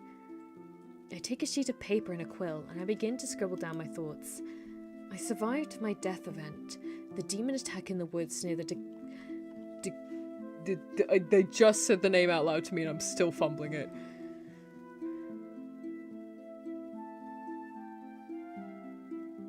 The Keris, nope. Kokon reincarnated the Yaoi novel, and now Yaoi is the novel. Yeah, that's basic. That is low-key it. Basically, Saintess of the Golden Bow. You play as Celine, who gets hit by Truck-kun and gets isekai'd into the body of Celeste, who is a background character in the original novel, web novel, Saint of the Golden Bow, where she gets killed in the first chapter and becomes part of the angsty backstory for Levi, who is her guard and is one of the love interests in this game. Naturally, she doesn't want to die after just getting isekai'd, so she kills the demon who was meant to kill her, and now she's got to rizz up Levi, Noah, or Elijah. And also defeat the Demon Queen, but you know, that's by the by. I survived my death event. The demon attack in the woods near the Queris mansion. That's why Levi is likely to continue to love Celeste and not become interested in anybody else. I'm not really the Celeste Levi loves, though. I have her memories and a portion of her skills, but I am basically Celine in Celeste's body. I'm not just Celeste recollecting a past life. Instead, I, Celine, have taken over Celeste's body at a pivotal moment of her life. Does that mean Celeste is really dead? I don't sense her presence living in my body, which is a relief, truth be told. I prefer being alone with my thoughts. Still, the idea of her passing is sad, even if I'm conflicted about her treatment of Levi. What were the two components needed to defeat the Demon Queen again? The first one is firing an arrow imbued with the golden bow's light magic at the Demon Queen's heart and actually hitting the target. So I'll need to practice both archery and accessing the bow's magic. I suppose training with the bow will just take time, though I have little to spare. As for wielding its magic, that's something Elijah will know more about, given that he's a light magic user. I scribbled down that I'll need to talk to Elijah about the golden bow and its magic. There is also a second component to defeating the Demon Queen, one that follows a story trope more than practical logic. Noah and Levi's love makes the magic of the golden bow stronger. I'm scared. The situation isn't just a story in a book anymore. It's my reality. Levi, Elijah, Noah, Eurydice, Father, the Empress. They're all real people. They aren't acting according to script either. The plot of the book has changed. It's a real world now with unpredictable consequences. And I'm at the center of this new story. Levi dies at the end of the book, despite defeating the Demon Queen, despite Noah's love for him. Will I die again too? If I have to fall in love with someone, who should it be? Levi, who blindly adores his lady? Noah, who has been burdened with leading the mission to defeat the Demon Queen?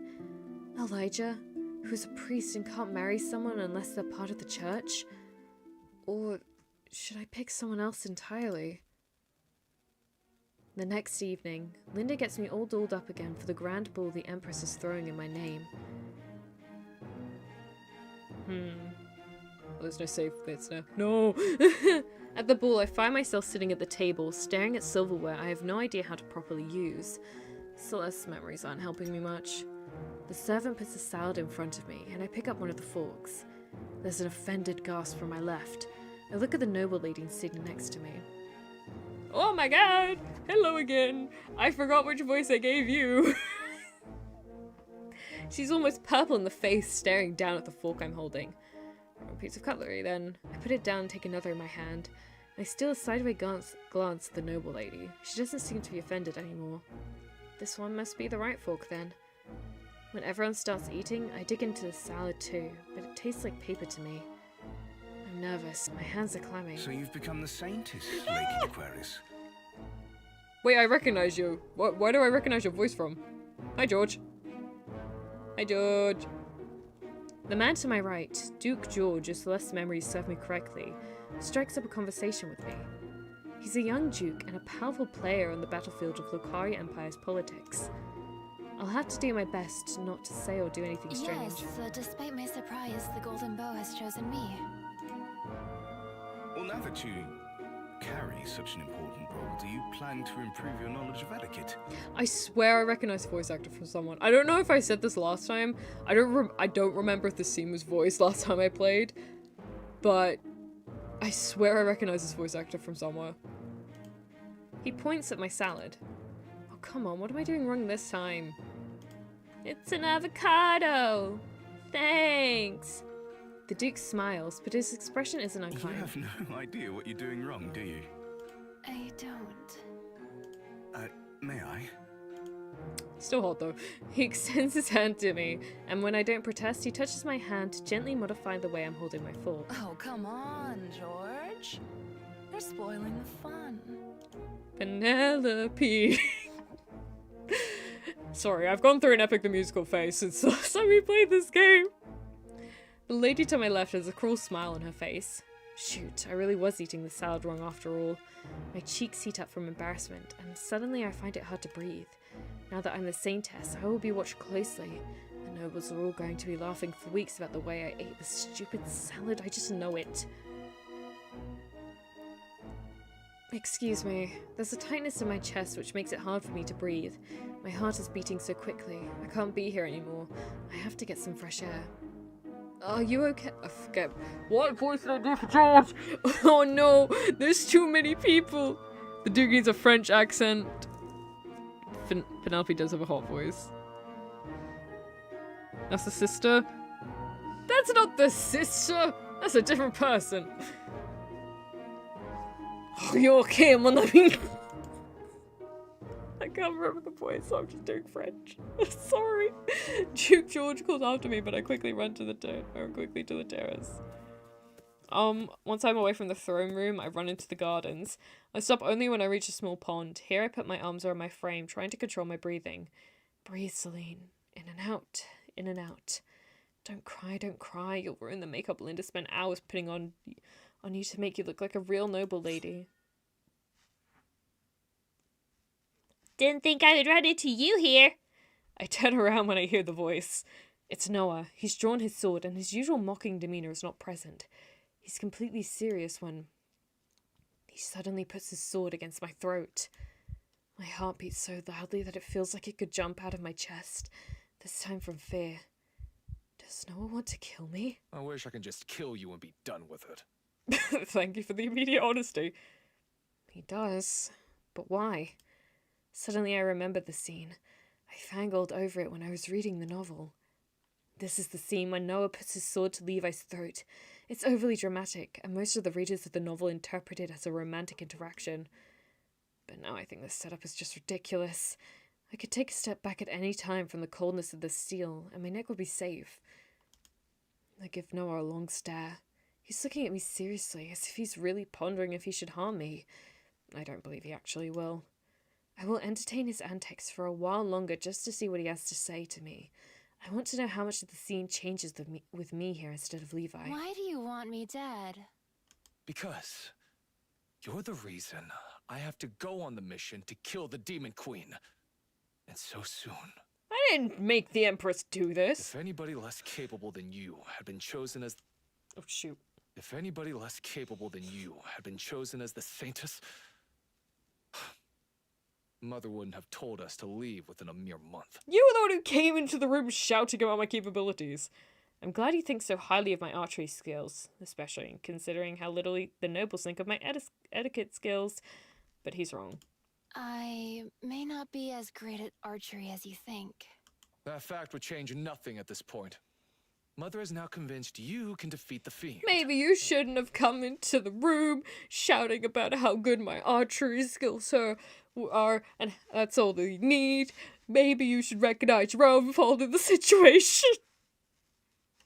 Sorry, you're holding a sword against my throat. I'm nervous. Mission. None of us will come back from the quest. Even though I remember this line from the book, my eyes widen. How do you know we won't return? His words almost feel oddly like foreshadowing for what happens in the book. Noah seems to seriously believe what he's saying. 20 people going deep into demon-ravaged lands to enter the Demon Queen's castle and kill her. What could possibly go wrong? I think this man needs a hug and a hot cup of cocoa. And a nice fire to sit in front of as he breathes out all the stress of being the crown prince. He's really convinced we're going to die on this quest. I can see the desperation in his eyes. Can't you convince your mother to postpone the day we leave, or to increase the amount of people we can bring with us? I've already tried. She doesn't want to listen.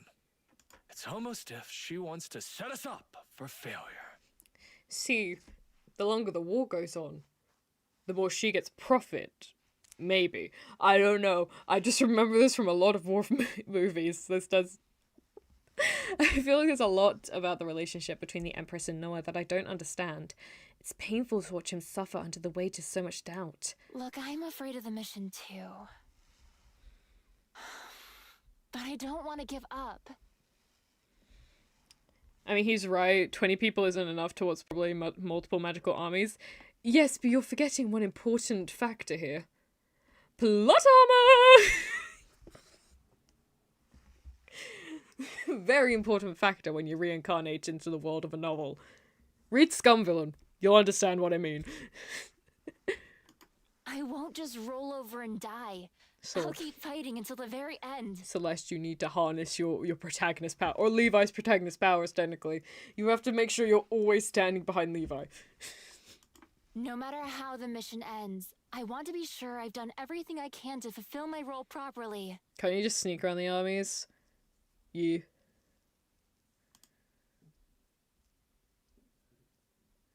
Yeah, I'm gonna make this a two-parter. One second. Huh. You think giving your best is going to be enough? This doesn't sound right. What the Oh boy! Lava rocks! Oh boy! Huh, you think giving your best is going to be enough to defeat the Demon Queen?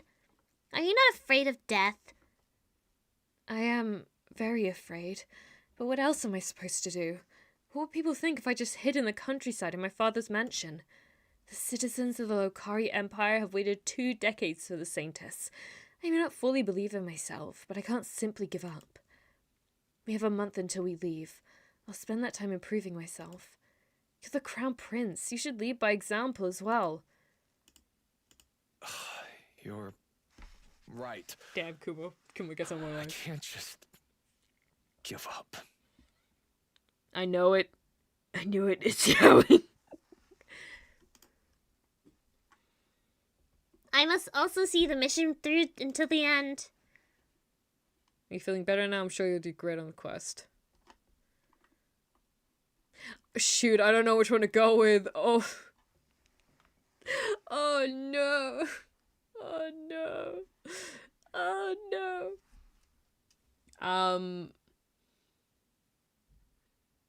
Let's care about him. Yay! Closer to the harem ending. Does that mean you're feeling better now? Are you not considering killing me anymore? You gave me quite the speech. I wasn't really serious about killing you in the first place. Are you sure? Why did you have to be so dramatic about the situation? Dramatic is practically my middle name. They call me the Mad Prince, remember? But to answer your question, I don't want you to die. And I myself want to live too. I'm glad.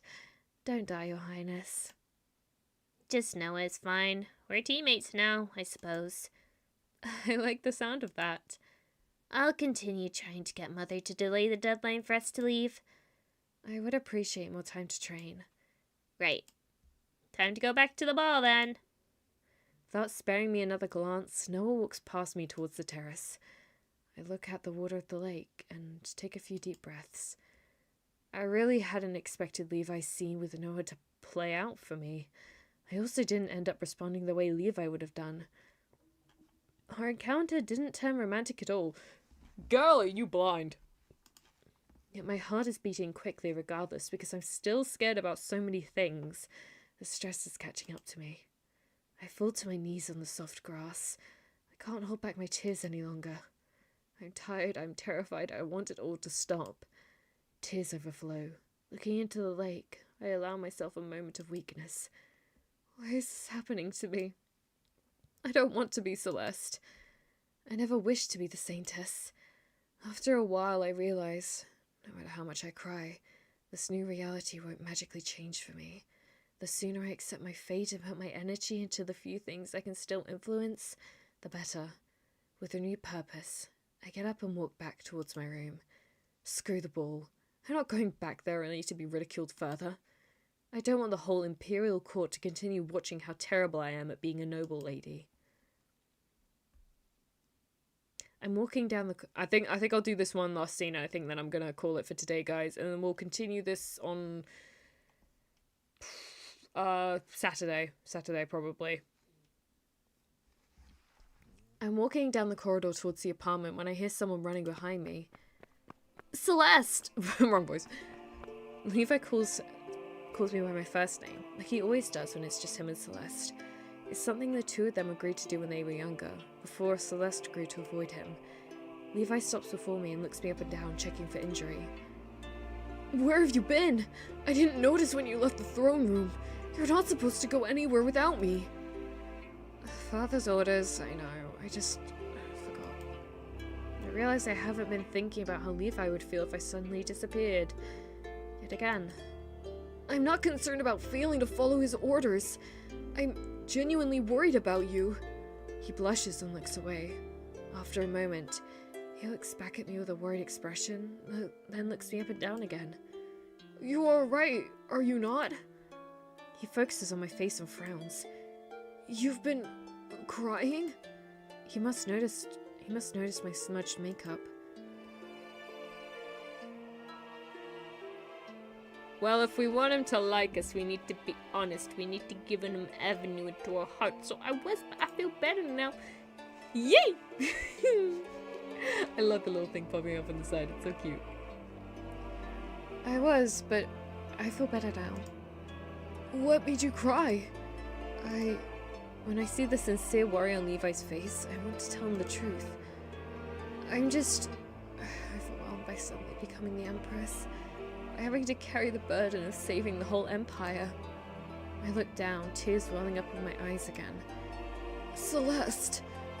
Sorry.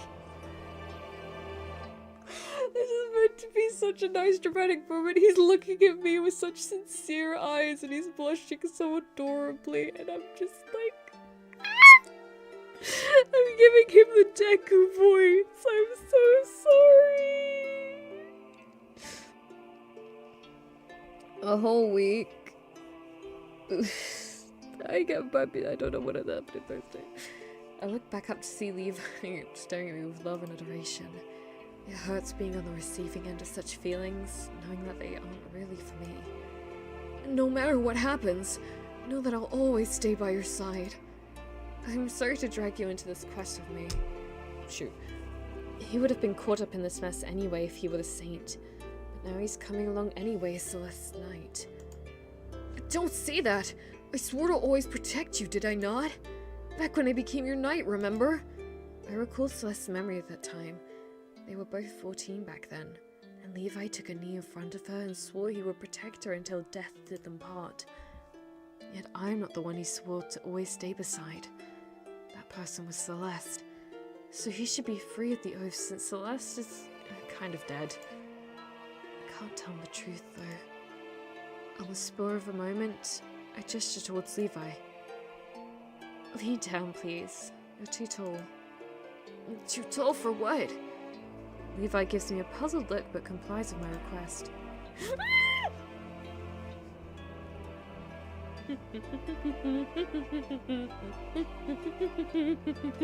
Sorry, I knew it was coming.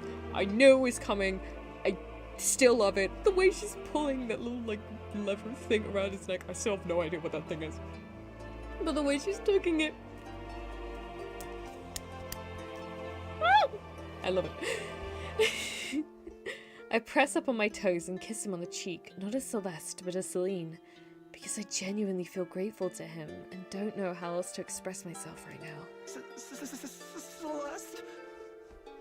Stop! He's too soft. Oh, he's too cute. Levi blushes a deep red and gets flustered. Only when I lean back and smile at him do I realize I shouldn't be doing so intimate to a man who loves the woman who once inhabited this body. I might be sending him the wrong message, especially after our earlier conversation. I'm sorry. I just... Don't be sorry. I just wanted to express my gratitude. I let out a sigh. You always do your very best to protect me. Thank you, Levi. Sorry. This is a good ending. This is a good way to finish off stream for today before we do part 2.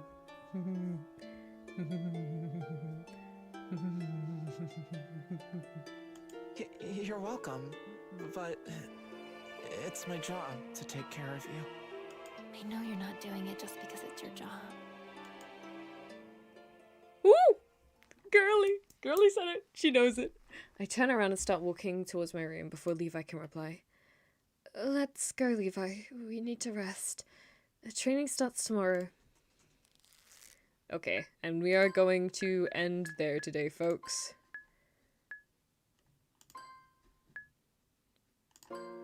There we go. Okay.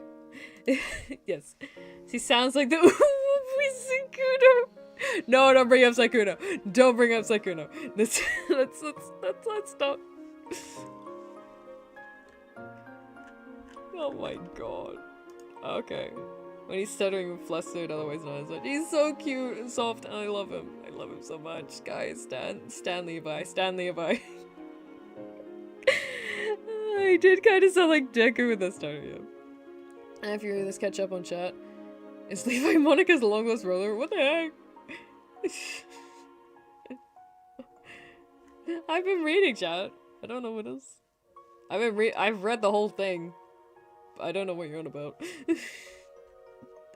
He doesn't look like male Monica. He's got different hair colors, and I guess they do have green eyes, but like, I don't think they do. I don't know. Maybe it's just me. I don't know. Up to you guys. But yes, that has been what is now going to be part 1 of our replaythrough, semi-replaythrough, because this is still a demo version, replaythrough of Saintess of the Golden Bow. Leave my content, leave my content. It's been too long. It's been too long. My redhead darling. I have things I want to say, but I can't because I'm just thinking. Okay, let me turn down the BGM again. I don't know if that was a bit too loud or not, but hey. Yeah.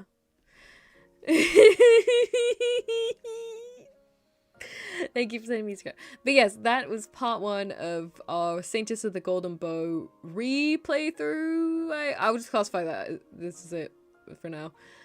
Thanks for this great stream, Nat. It's great to see this game again. I'm looking forward to part 2. Bring me more of my boy George. I know, George is amazing. I love George too. If my ranking for the boyos, I can't remember if I said it last time we played, but my ranking for the boyos currently are Levi, George, Noah, Elijah. I don't have anything against Elijah, by the way. This isn't me saying he's a bad character. It's just the others are just more my type specifically. I think Elijah's a good character. Yeah. Levi is soft boy ooh hours for days, and I love him, and I love him.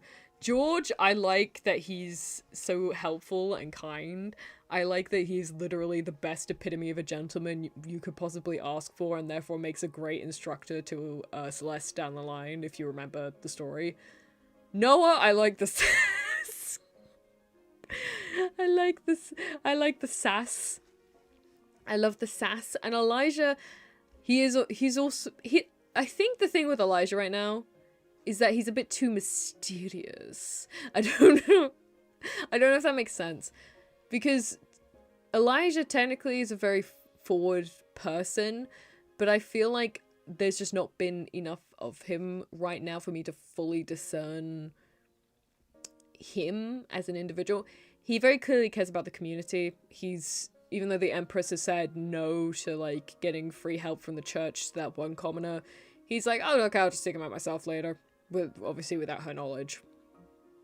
But it's also, like, I don't know, I think it's because I want to learn more about his magic. I think that's what makes him mysterious for me, is because magic users tend to be like that. The pink hair's throwing me off a little bit with Elijah. What's wrong with pink hair? What's wrong with pink hair? I resent this pink hair hate. What is going on? But yeah, okay. For the 3rd time. This has been my part 1 of the replay through of Saintess of the Golden Bow. Where's the yandere route, Nat? Levi, can you be a yandere, please? I'm kidding. I don't think we'll be getting a yandere route, unfortunately. We'll see. You need to expand the empire, exactly. It's the shade of pink. The shade of pink is gorgeous. Look up K-pop idols, they have that. Look up K-pop idols, that's the kind of shade they have. He's freaking the next member of BTS. Pink hair is like the dangerous Hello Kitty. I don't know who that is. But yes, for the 3rd time, because I need to sign off. I like the Tamanatsuki pinks, but the Alicia pink is a bit less. Oh, to each their own, to each their own. I think it's hot. Yes. This has been part 1 of a replay through of Saintess of the Golden Bow for the Otome. 1 second, it's a long name, and I always forget it. 1 second. I'm pulling it up, because goddamn, why does it take so long? Let's see.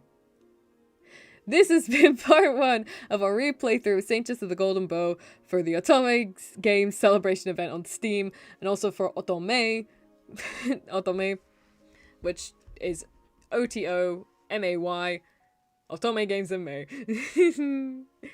Yes, we will continue playing this game. We will play it most likely Saturday, part 2. So yes, you have to suffer through the rest of the week of Otome, because unfortunately we can't finish it right now. God, I really want to see the event on the thumbnail so badly. So badly. Otome Game Celebration demo? No, Otome Game Celebration event. It's an event on Steam. If you go on Steam, you'll see what I'm talking about. It's basically... One second. Let me freaking pull it up.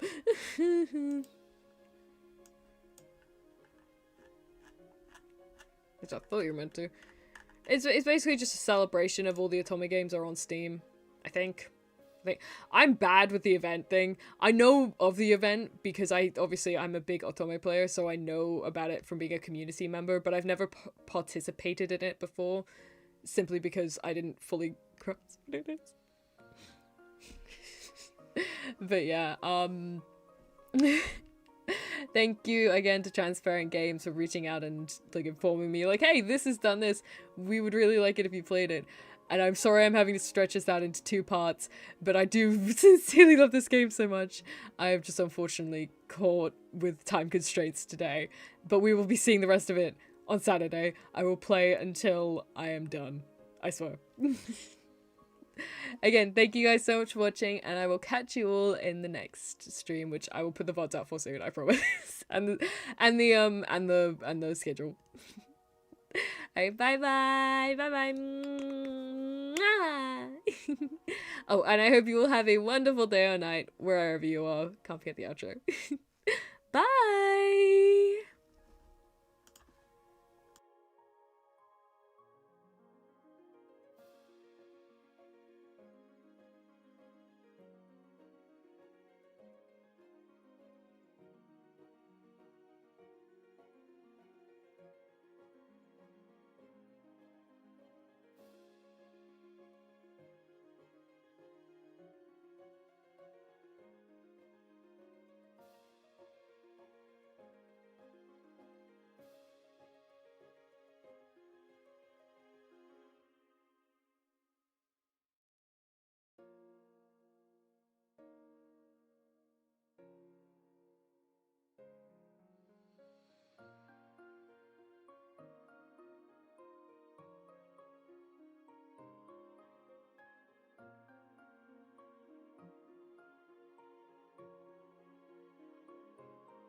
sorry, just before I leave, thank you, Chris, for joining in, and thank you for enjoying the ASMRs I made. Bye bye.